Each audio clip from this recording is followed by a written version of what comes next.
داستان ایمان فروشوں کی پارٹ 32۔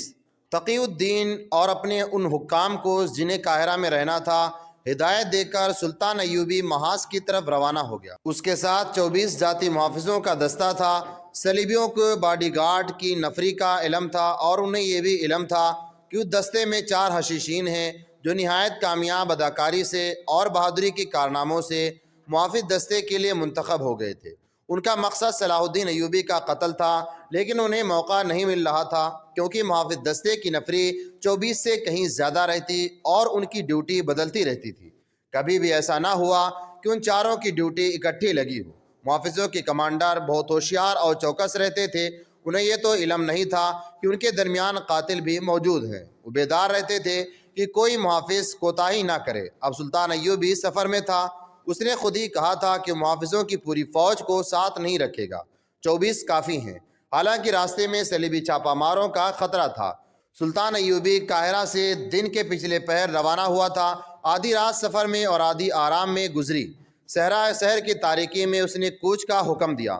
دوپہر کا سورج گھوڑے کو پریشان کرنے لگا تو ایک ایسی جگہ پر قافلہ رک گیا جہاں پانی بھی تھا، درخت بھی اور ٹیلوں کا سایہ بھی تھا۔ ذرا سی دیر میں سلطان کے لیے خیمہ نصب کر دیا گیا۔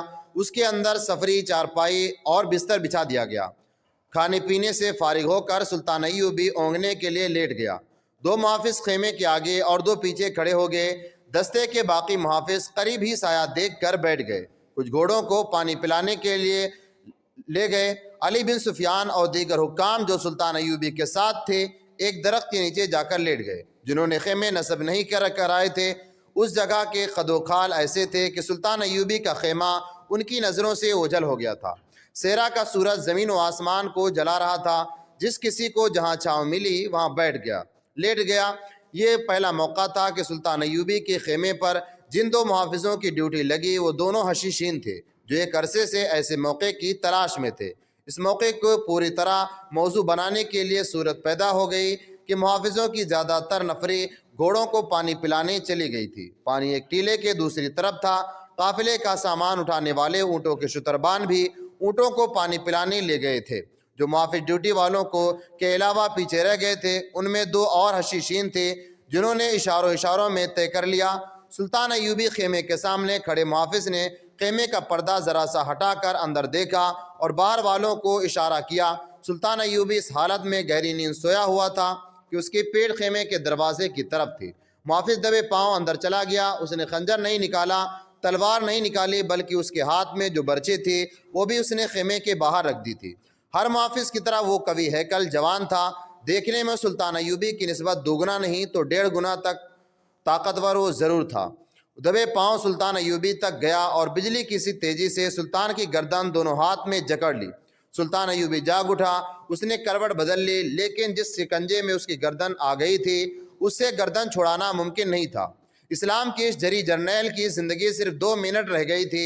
وہ اب پیٹھ کے بل پڑا تھا۔ حملہ آور نے اس کے پیٹ پر گھٹنا رکھ کر ایک ہاتھ اس کی گردن سے ہٹا دیا، دوسرے ہاتھ سے سلطان کی شہرک کو دبائے رکھا۔ اس نے اپنے کمر بند سے ایک پڑیا سی نکالی، اسے ایک ہی ہاتھ سے کھولا اور سلطان ایوبی کے منہ میں ڈالنے لگا۔ وہ سلطان کو زہر دے کر مارنا چاہتا تھا کیونکہ گلا دبا کر مارنے سے صاف پتہ چل جاتا ہے کہ گلا دبایا گیا ہے۔ سلطان ایوبی بے بس تھا۔ پیٹ پر اتنا قوی ہیکل جوان اور بوجھ تھا۔ شہرک دشمن کے شکنجے میں تھی اور سانس رک گیا تھا۔ اس کا منہ کھلا ہوا تھا جو اس نے پڑیا دیکھ کر بند کر لی تھی۔ اس نے ہوش ٹھکانے رکھے، موت سر پر آ گئی تھی۔ سلطان ایوبی نے اپنے کمر بند سے تلوار نما خنجر نکال لیا جو وہ زیور کی طرح اپنے ساتھ رکھتا تھا۔ حملہ آور اس کے منہ میں زہر ڈالنے کی کوشش میں مگن تھا۔ دیکھ نہ سکا کہ سلطان نے خنجر نکال لیا ہے۔ سلطان ایوبی نے خنجر اس کے پہلو میں اتار دیا، کھینچا اور ایک بار پھر خنجر حملہ آور کے پہلو میں اتر گیا۔ حملہ آور سانڈ جیسا آدمی تھا، اتنا جلدی مر نہیں سکتا تھا۔ سلطان ایوبی سپاہی تھا، وہ خنجر کی وار ہدف سے آگاہ تھا۔ اس نے خنجر حملہ آور کے پہلو سے نکالا نہیں، وہی خنجر گھمایا اور نیچے کو جھٹکا دیا۔ حملہ آور کی آنتڑیاں اور پیٹ کا اندرونی حصہ باہر آ گیا۔ حملہ آور کے ہاتھ سے سلطان ایوبی کی گردن چھوٹ گئی، دوسرے ہاتھ سے زہر کی پڑیاں گر پڑی۔ سلطان ایوبی نے جسم کو جھٹکا دیا، حملہ آور کو دھکا دیا تو حملہ آور چارپائی سے نیچے جا پڑا۔ وہ اب اٹھنے کے قابل نہیں تھا۔ یہ مارکہ بمشکل آدھے منٹ میں ختم ہو گیا، مگر خیمے سے باہر دوسرا محافظ کھڑا تھا۔ اس نے اندر دھمکی سے سنی تو پردہ اٹھا کر جھانکا، وہاں کچھ اور ہی نقشہ دیکھا۔ وہ تلوار سونت کر آیا اور سلطان ایوبی پر وار کیا، مگر سلطان خیمے کے درمیانی بانس کے پیچھے ہو گیا۔ تلوار بانس پر لگی، سلطان تو جیسے پیدائشی تیز زن تھا، ادھر تلوار بانس میں لگی، ادھر سلطان ایوبی نے جھپٹا مارنے کے انداز سے حملہ آور کا خنجر کا وار کیا۔ حملہ آور بھی لڑاکا تھا، اسی لیے تو محافظ دستے کے لیے چنا گیا تھا۔ وہ وار بچا گیا۔ اس کے ساتھ ہی سلطان ایوبی نے محافظ دستے کے کمانڈر کو آواز دی۔ حملہ آور نے دوسرا وار کیا تو سلطان ایوبی آگے سے ہٹ گیا، مگر ایسا ہٹا کہ حملہ آور کے پہلو میں چلا گیا۔ اب کہ حملہ آور سلطان کے خنجر کا وار نہ بچا سکا، سلطان ایوبی کی پکار پر دو محافظ خیمے میں آئے، دونوں نے سلطان ایوبی پر حملہ کر دیا۔ اتنے میں سلطان ایوبی دوسرے محافظ کو بھی زخمی کر چکا تھا، مگر وہ ابھی تک لڑ رہا تھا۔ اس کے دو اور ساتھی آ گئے تھے۔ سلطان ایوبی نے حوصلہ قائم رکھا اور دماغ حاضر رکھا۔ اللہ نے مدد کی کہ دستے کا کمانڈر آ گیا۔ اس نے دوسرے محافظوں کو آواز دی اور سلطان ایوبی کے کہنے پر حملہ آوروں سے الجھ گیا۔ اتنے میں 4-5 محافظ آ گئے۔ ادھر سے علی بن سفیان اور دوسرے حکام بھی شور سن کر آ گئے۔ خیمے میں دیکھا تو ان کے رنگ اڑ گئے۔ 4 محافظ لہولہان پڑے تھے، 2 مر چکے تھے، تیسرا مر رہا تھا۔ وہ ہوش میں نہیں تھا، اس کا پیٹ اوپر سے نیچے تک پھٹا ہوا تھا، سینے پر 2 گہرے زخم تھے، چوتھے کے پیٹ میں ایک زخم تھا، دوسرا زخم ران پر۔ وہ زمین پر بیٹھا ہاتھ جوڑ کر چلا رہا تھا، میں زندہ رہنا چاہتا ہوں، مجھے میری بہن کے لیے زندہ رہنے دو۔ سلطان ایوبی نے اپنے محافظ کو روک لیا۔ محافظ اتنے بھڑکے ہوئے تھے کہ انہوں نے تیسرے محافظ کو بے ہوشی میں سانس لیتے دیکھا تو اس کی شہ رگ کاٹ دی۔ چوتھے کو سلطان ایوبی نے بچا لیا۔ یہ رحم کا جذبہ بھی تھا اور یہ ضرورت بھی کہ اسے بیان لینے تھے اور یہ سازش کی کڑیاں بھی ملانی تھی۔ صلاح الدین ایوبی کا طبیب اس کے قافلے کے ساتھ تھا، وہ جراح بھی تھا، وہ جگہ اس کے ساتھ رہتا تھا۔ سلطان ایوبی نے اسے کہا کہ اس زخمی کو ہر قیمت پر زندہ رکھنے کی کوشش کرے۔ سلطان ایوبی کو خراش تک نہیں آئی تھی، وہ ہانپ رہا تھا، لیکن جذباتی طور پر بالکل مطمئن تھا، غصے کا شائبہ تک نہ تھا۔ اس نے مسکرا کر کہا، میں حیران نہیں ہوں، ایسا ہونا ہی تھا۔ علی بن سفیان کی جذباتی حالت بگڑی ہوئی تھی۔ یہ اس کی ذمہ داری تھی کہ محافظ دستے کے لیے جسے منتخب کیا جائے اس کے متعلق چھان بین کرے کہ وہ قابل اعتماد ہے۔ اب دیکھنا تھا کہ دستے کے باقی سپاہیوں میں کوئی ان کا ساتھی رہ گیا ہے یا باقی دیانت دار ہیں۔ سلطان ایوبی کے بستر پر وہ پڑیا پڑی ہوئی تھی جو حملہ آور اس کے منہ میں ڈالنا چاہتا تھا۔ ایک سفید سا صفوف تھا جس میں سے کچھ بستر پر بکھر گیا تھا۔ طبیب نے صفوف دیکھا اور جب سنا کہ یہ سلطان ایوبی کے منہ میں ڈالا جا رہا تھا تو طبیب کا رنگ اڑ گیا۔ اس نے بتایا کہ ایک ایسا زہر ہے کہ جس کا صرف ایک ذرہ حلق کے نیچے اتر جائے تو تھوڑی سی دیر میں انسان نہایت اطمینان سے مر جاتا ہے۔ وہ تلخی محسوس نہیں کرتا اور نہ ہی اپنے اندر کوئی تبدیلی محسوس کرتا ہے۔ طبیب نے سلطان ایوبی کا بستر اٹھوا کر باہر بھجوایا اور صاف کرا دیا۔ سلطان ایوبی نے زخمی کو اٹھا کر بستر پر لٹا دیا۔ اس کے پیٹ میں تلوار لگی تھی اور دوسرا زخم ران پر تھا۔ پیٹ کا زخم مہلک نظر نہیں آ رہا تھا، ترچھا تھا۔ ران کا زخم لمبا تھا اور گہرا بھی۔ وہ ہاتھ جوڑ کر سلطان ایوبی سے زندگی کی بھیک مانگ رہا تھا۔ سلطان کے خلاف اس کے دل میں کوئی ذاتی دشمنی نہیں تھی، کوئی نظریاتی عداوت نہیں تھی۔ وہ کرائے کا قاتل تھا۔ اپنی شکست کے ساتھ اسے اپنی ایک غیر شادی شدہ بہن کا غم کھائے جا رہا تھا۔ وہ بار بار اس کا نام لیتا اور کہتا تھا کہ میں مسلمان ہوں، میرا گناہ بخش دو، ایک مسلمان بہن کی خاطر مجھے بخش دو، زندگی اور موت خدا کے ہاتھ میں ہے۔ سلطان ایوبی نے ایسے لہجے میں کہا جس میں تحمل تھا مگر روب اور جلال بھی تھا۔ سلطان نے کہا، تم نے دیکھ لیا ہے کہ کون مارتا ہے اور کون زندہ رکھتا ہے، لیکن میرے دوست اس وقت تمہاری جان جس کے ہاتھ میں ہے تم اسے دیکھ رہے ہو۔ اپنا گناہ دیکھو، اپنی بے بسی دیکھو۔ میں تمہارے ساتھیوں کے ساتھ باہر صحرا میں پھینک دوں گا۔ صحرا کی لومڑیاں اور بھیڑیے تمہیں اس حال میں نوچ کر کھائیں گے کہ تم زندہ ہوگے، ہوش میں ہوگے مگر بھاگ نہیں سکو گے، بوٹی بوٹی ہو کر مرو گے اور اپنے گناہ کی سزا پاؤ گے۔ زخمی تڑپ اٹھا، اس نے سلطان ایوبی کے دونوں ہاتھ پکڑ لیے اور دھاڑے مار مار کر رونے لگا۔ سلطان ایوبی نے پوچھا، تم کون ہو؟ میرے ساتھ تمہاری کیا دشمنی ہے؟ میں فاطمیوں کا آدمی ہوں، اس نے جواب دیا۔ ہم چاروں حشیشین تھے، کوئی 2 سال اور کوئی 3 سال پہلے آپ کی فوج میں بھرتی ہوا تھا۔ ہمیں سکھایا گیا تھا کہ کس طرح آپ کے محافظ دستے میں پہنچا جا سکتا ہے۔ اس نے بولنا شروع کر دیا اور راز کی باتیں بتانے لگا۔ اس نے بتایا کہ محافظ دستے میں یہی 4 قاتل تھے۔ اس کے بیان کے دوران سلطان ایوبی نے طبیب سے کہا کہ وہ اس کی مرہم پٹی کرتا رہے۔ طبیب نے اسے ایک دوا پلا دی اور خون روکنے کی کوشش کرنے لگا۔ اس نے زخمی کو تسلی دی کہ وہ ٹھیک ہو جائے گا۔ زخمی انکشاف کرتا گیا۔ اس نے جو معزول فاطمی خلافت اور حشیشین کے معاہدے کو بے نقاب کیا، فاطمیوں نے صلیبیوں سے جو مدد لی تھی اور لے رہے تھے، اس کی تفصیل بتائی۔ خاص وقت صرف کر کے طبیب نے اس کی مرہم پٹی مکمل کر دی۔ اصل مرہم تو سلطان ایوبی کی شفقت تھی، جس میں انتقام کا ذرا سا بھی شک نہیں ہوتا تھا۔ سلطان ایوبی نے کہا کہ لاشیں باہر پھینک دو، اور اس زخمی سے متعلق اس سے علی بن سفیان سے کہا کہ اسے قاہرہ لے جائے اور اس نے جو نشاندہیاں کی ہیں ان کے خلاف کارروائی کرے۔ زخمی نے نہایت کارآمد سراغ دیے تھے، جن میں کچھ ایسے خطرناک تھے جن کی تفتیش علی بن سفیان ہی اچھی طرح کر سکتا تھا۔ اسے اسی وقت اونٹ پر خاص طریقے سے لٹا کر علی بن سفیان واپسی کے سفر پر چل پڑا۔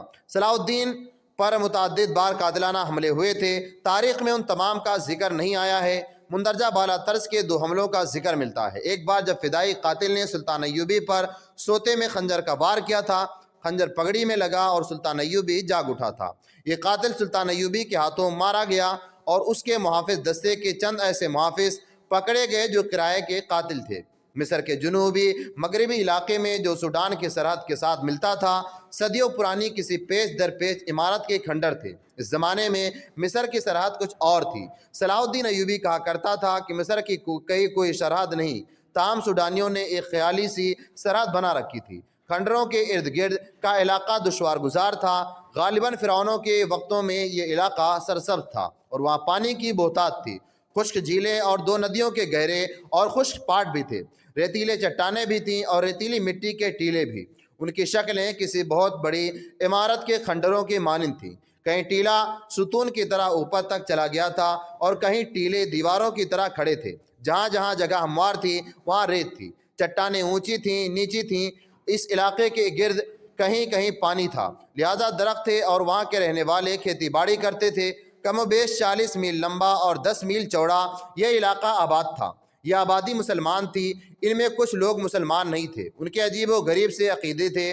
فرعونوں کی عمارت کے کھنڈروں سے لوگ ڈرا کرتے تھے۔ ان کے ارد گرد کا علاقہ بھی ایسا تھا کہ دیکھنے والے پر ہیبت طاری ہو جاتی تھی۔ وہاں سے کوئی گزرتا ہی نہیں تھا۔ لوگ کہتے تھے کہ وہاں فرعونوں کے بدروہیں رہتی ہیں، جو دن کے دوران بھی جانوروں کی صورت میں گھومتی پھرتی رہتی ہیں، اور کبھی اونٹوں پر سوار سپاہیوں کے بھیس میں اور کبھی خوبصورت عورتوں کے روپ میں نظر آتی ہیں، اور رات کو وہاں سے ڈراؤنی آوازیں بھی سنائی دیتی ہیں۔ کوئی 1 سال سے یہ کھنڈر لوگوں کی دلچسپیوں کا مرکز بنا ہوا تھا۔ اس سے پہلے سلطان ایوبی کی فوج کے لیے بھرتی کی مہم شروع ہوئی تو بھرتی کرنے والے اس علاقے کے ارد گرد بھی گھومتے پھرتے تھے۔ وہاں کے باشندوں نے انہیں خبردار کیا تھا کہ آپ ٹیلوں کے اندر نہ جائیں۔ انہیں پراسرار آوازیں، ڈراؤنی چیزیں اور بدروحوں کی کہانیاں سنائی گئی تھیں۔ اس علاقے سے فوج کو بہت بھرتی ملی تھی، مگر اس کے بعد بھرتی کرنے والے گئے تو لوگوں کا رجحان بدلا ہوا تھا۔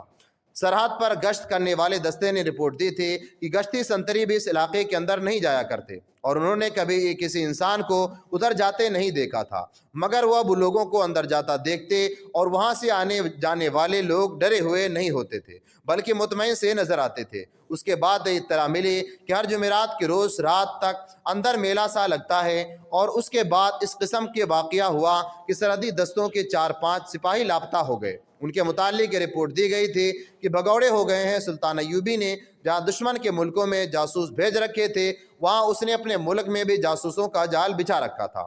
غیر مسلم مورخوں نے سلطان ایوبی کو خاص طور پر خراج تحسین پیش کیا ہے کہ اس نے آج کے انٹیلیجنس نظام اور کمانڈو طریقے جنگ کو خصوصی اہمیت دے کر ٹریننگ کے نئے طریقے دریافت کیے، اور یہ ثابت کر دیا تھا کہ صرف 10 افراد سے 1000 کی نفری کی فوج کا کام لیا جا سکتا ہے۔ یہ الگ بات ہے کہ مسلمان ہونے کی وجہ سے یورپی مورخوں نے سلطان ایوبی کے اس فن کو تاریخ میں اتنی جگہ نہیں دی جتنی دی جانی چاہیے تھی، لیکن اس دور کے وقائع نگاروں نے جو تحریریں قلم بند کی ہیں، ان سے پتہ چلتا ہے کہ اسلام کا یہ عظیم پاسبان انٹیلیجنس، گوریلا اور کمانڈو آپریشن کا کس قدر ماہر تھا۔ اندرون ملک اس کی انٹیلیجنس گوشے گوشے پر نظر رکھتی اور فوج کی قضی کمان کو رپورٹ دیتی تھی۔ یہی اسی نظام کے اعلیٰ کارکردگی کا ثبوت تھا کہ مصر کے دور دراز کے اس علاقے کی سرگرمیوں کی بھی اطلاع مرکز کو پہنچا دی گئی تھی، جس کے متعلق کہا جاتا تھا کہ چھوٹے سے خطے کو خدا نے بھی فراموش کر رکھا ہے، مگر مخبروں نے وہاں کے لوگوں کی صرف ذہنی تبدیلی دیکھی اور اسی کی اطلاع دی تھی۔ انہیں بھی یہ بھی معلوم نہیں تھا کہ اندر کیا ہوتا ہے۔ اس اطلاع کے بعد 2 مخبر قتل یا لاپتہ ہو گئے تھے۔ وہاں کے لوگوں نے نہ صرف ٹیلوں کے ڈراؤنے علاقے کے اندر جانا شروع کر دیا تھا، بلکہ وہ فرعونوں کی اس پیچ در پیچ عمارت کے کھنڈروں میں جانے لگے تھے، جہاں جانے کے تصور سے ہی ان کے رونگٹے کھڑے ہو جایا کرتے تھے۔ کچھ عرصہ پہلے اس کی ابتدا اس طرح ہوئی تھی کہ ایک گاؤں میں ایک شتر سوار آیا۔ یہ اجنبی مسلمان اور مصری تھا۔ اس کا اونٹ اچھی نسل کا اور تندرست تھا۔ اس مسافر نے گاؤں والوں کو اکٹھا کر کے یہ قصہ سنایا کہ وہ غربت سے تنگ آ چکا تھا۔ اب وہ رہزنی اور چوری کے حادثے سے گھر سے باہر کھڑا ہوا۔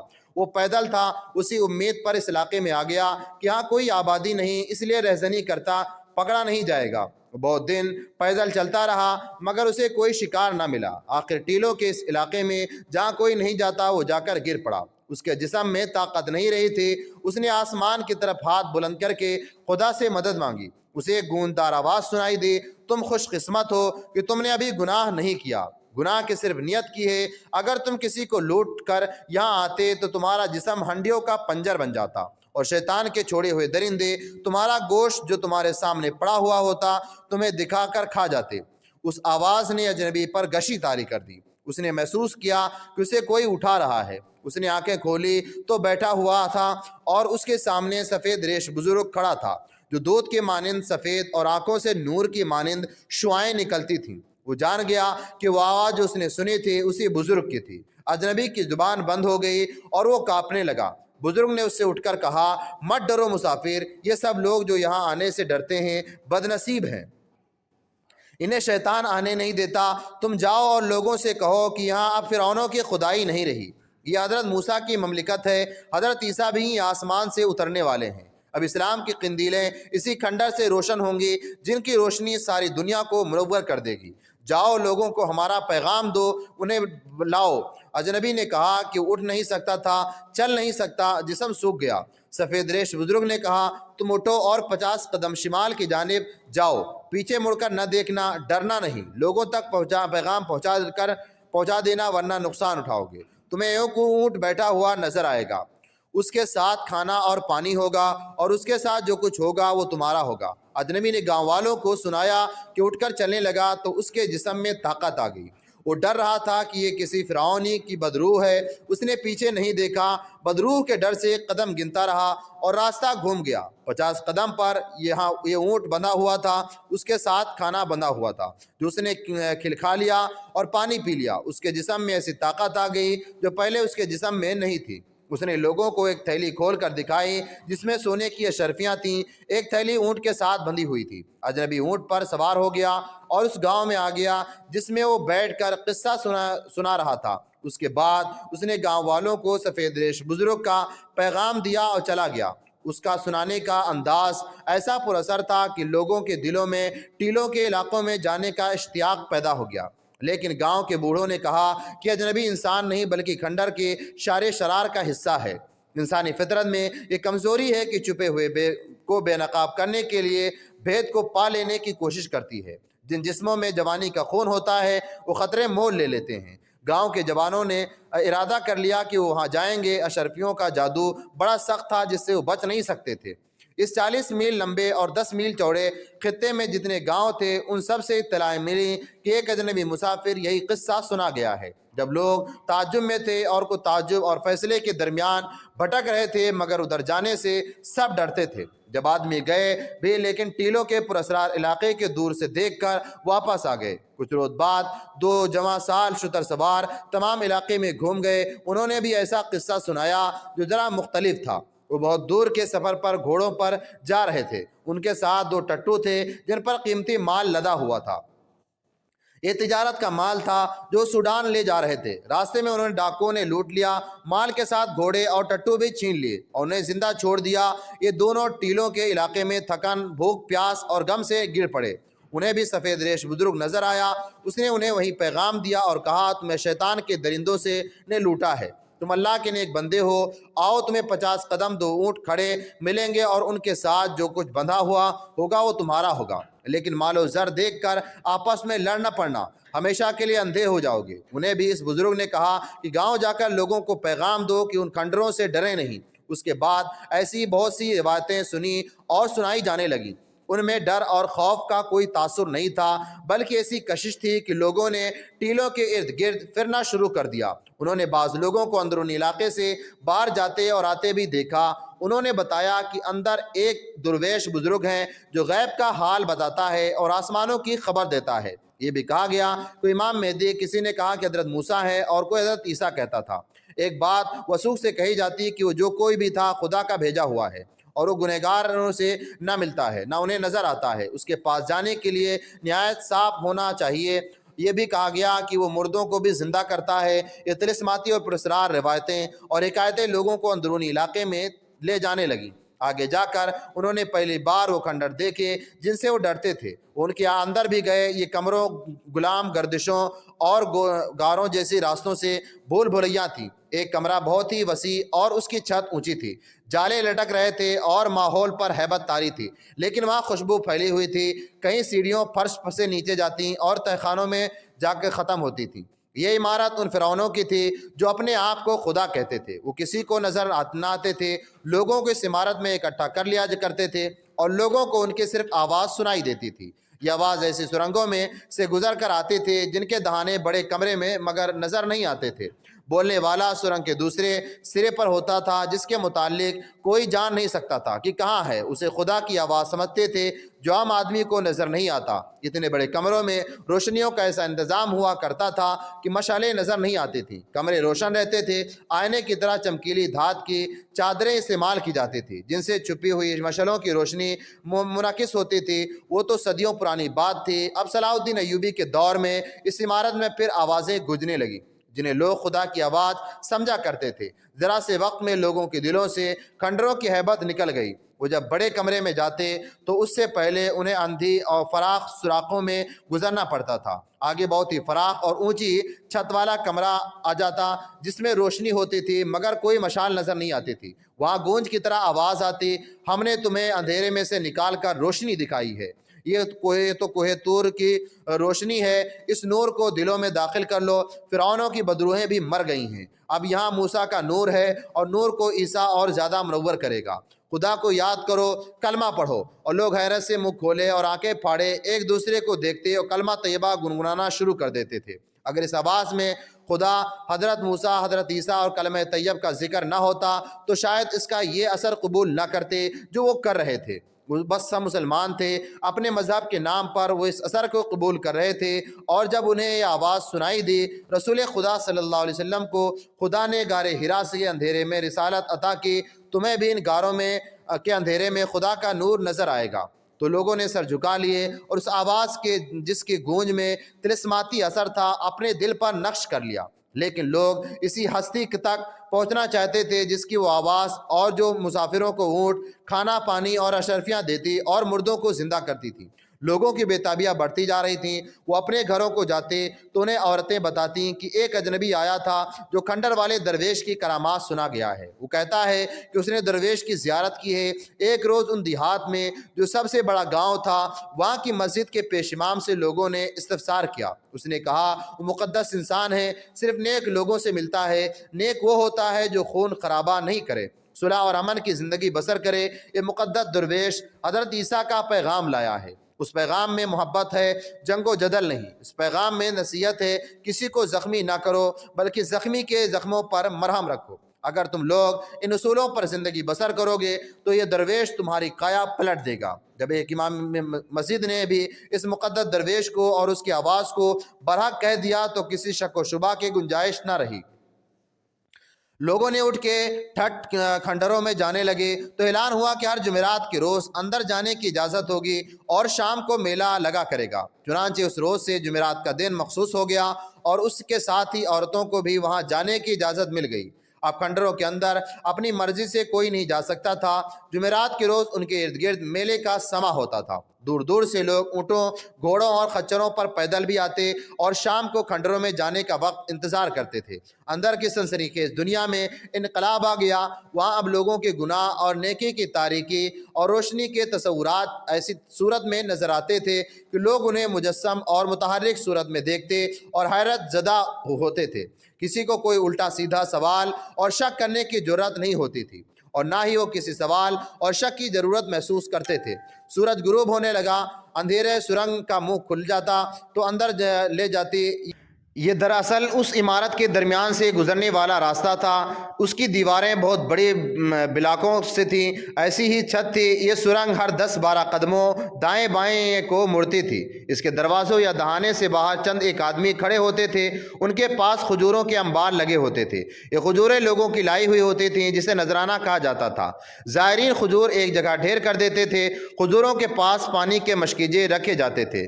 شام کو جب زائرین کے اندر جانے کی اجازت ملتی تو دروازے پر ہر ایک کو 3 کھجوریں کھلا کر چند گھونٹ پانی پلا دیا جاتا تھا اور اندر بھیج دیا جاتا تھا۔ ایک سرنگ سے گزر کر جب یہ لوگ روشن حال کمروں میں پہنچتے تو وہاں آوازیں سنائی دیتی، کلمہ طیب پڑھو، اپنے اللہ کو یاد کرو، حضرت موسیٰ تشریف لے آئے ہیں، حضرت عیسیٰ کا ظہور ہونے والا ہے، دل سے بدی اور دشمنی نکال دو، لڑائی جھگڑا ختم کرو اور دیکھو ان کا حشر جنہیں جنت کا دھوکہ دے کر لڑایا گیا تھا۔ اس آواز کے ساتھ ہی لوگوں کی آنکھوں میں نہایت تیز روشنی پڑتی، انہیں ایک طرح منہ کر کے کھڑا کر دیا جاتا، ان کی آنکھیں خیرہ ہونے لگتی تو روشنی ذرا مدھم ہو جاتی، اس کے بعد روشنی کبھی تیز ہوتی کبھی مدھم۔ لوگوں کو سامنے والی دیوار پر ستارے چمکتے نظر آتے تھے، ان ستاروں میں جنبش ہوتی اور انتہائی مکروہ اور بھدی شکلوں والے انسان آتے نظر آتے تھے۔ گونجدار آواز سنائی دیتی، یہ سب تمہاری طرح جوان اور خوبصورت تھے، انہوں نے خدا کا پیغام نہ سنا۔ یہ کمر کے ساتھ تلواریں سجا کر گھوڑوں پر سوار ہوئے اور اپنے جیسے خوبصورت جوانوں کو قتل کیا۔ یہ دھوکہ دیا گیا کہ تم لڑو، مر جاؤ تو جنت میں جاؤ گے، دیکھ لو ان کا انجام، خدا نے انہیں شیطان کے درندے بنا کر کھلا چھوڑ دیا ہے۔ ان آوازوں کے ساتھ بادل کی گرج اور بجلی کی کڑک سنائی دیتی، کچھ اور آوازیں بھی سنائی دیتی جو مختلف درندوں کی معلوم ہوتی تھی۔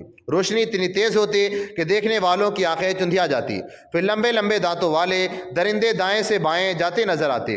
یہ بھی انسان تھے لیکن ان کی شکلیں بڑے ہی ڈراؤنے بھیڑیوں جیسی تھیں۔ انہوں نے بازوؤں پر برہنہ لڑکیاں اٹھا رکھی تھیں، لڑکیاں خوبصورت تھیں، لڑکیاں تڑپتی تھیں۔ بادل کی گرج اور زیادہ بلند سنائی دیتی اور آواز آتی، انہیں اپنے حسن پر ناز تھا، انہوں نے خدا کے حسن کو ناپاک کیا تھا۔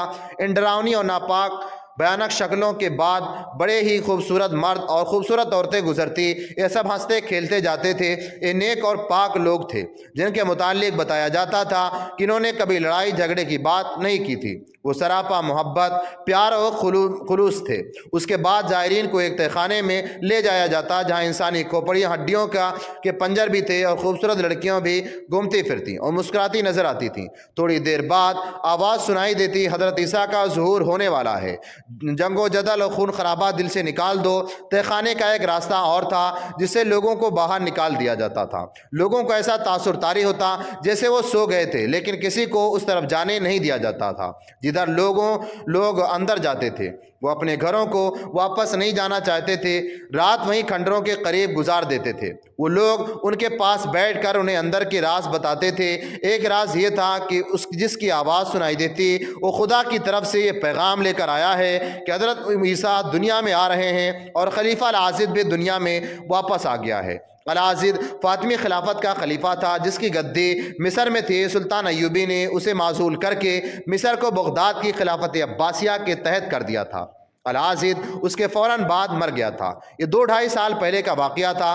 فاطمیوں نے صلیبیوں اور حشیشین کے ساتھ ساز باز کر کے ایک سازش تیار کی تھی جس کے تحت سلطان ایوبی کا تختہ پلٹنے اور مصر میں فاطمی خلافت بحال کرنا تھا۔